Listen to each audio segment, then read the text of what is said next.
നമസ്കാരം. പാലക്കാട് നഗരത്തിൽ വലിയൊരു തീപിടുത്തം ഉണ്ടായിരിക്കുന്നു. നരികുത്തിക്ക് സമീപമാണ് തീപിടുത്തം ഉണ്ടായത്. സമീപത്തെ ഫ്ളാറ്റിലേക്കൊക്കെ തീ പടരുകയാണ്.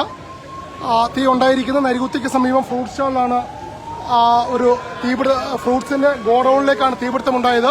ഇപ്പോൾ അഗ്നിശമന സേന എത്തി തീ അണയ്ക്കാനുള്ള ശ്രമമാണ് നടക്കുന്നത്. തൊട്ടടുത്തുള്ള ഫ്ളാറ്റിലേക്കും തീരുന്നു. ഇപ്പോഴത്തെ തീപിടുത്തമാണ് ഇപ്പോൾ നടന്നുകൊണ്ടിരിക്കുന്നത്.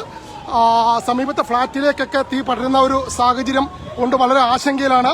അഗ്നിശമന സേനയ്ക്ക് നേരിട്ട് ഇറങ്ങാൻ കഴിയാത്തൊരു സാഹചര്യമാണ്. അഗ്നിശമന സേന ഇപ്പോൾ പാലത്തിന് മുകളിൽ നിന്നാണ് വെള്ളം പമ്പ് ചെയ്യുന്ന ദൃശ്യങ്ങളും നിങ്ങൾക്ക് ഈ നിമിഷം കാണാം. വളരെ ഇതാണ് ഫ്രൂട്ട്സിന്റെ ഒക്കെ ഗോഡൌണായിട്ട് ഉപയോഗിച്ചിരുന്നതാണ്. ആ ഗോഡൌണിലേക്കാണ് ഇപ്പോൾ തീപിടുത്തം ഉണ്ടായിരിക്കുന്നത്.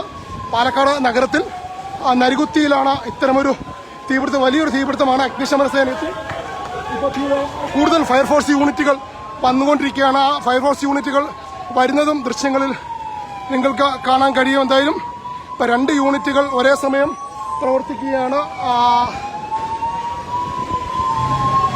പാലക്കാട് നഗരത്തിലാണ് ഇത്തരത്തിലൊരു തീപിടുത്തമുണ്ടായത്. നരികുത്തിക്ക് സമീപമാണ്. വലിയൊരു തീപിടുത്തമാണ്. പ്ലാസ്റ്റിക് ട്രേകളും എല്ലാം ഇട്ടിരുന്ന സ്ഥലത്താണ് ഇത്തരൊരു തീപിടുത്തം ഉണ്ടായിരിക്കുന്നത്. തീ നിയന്ത്രണ വിധേയമല്ല, ആളിപ്പടരുകയാണ്.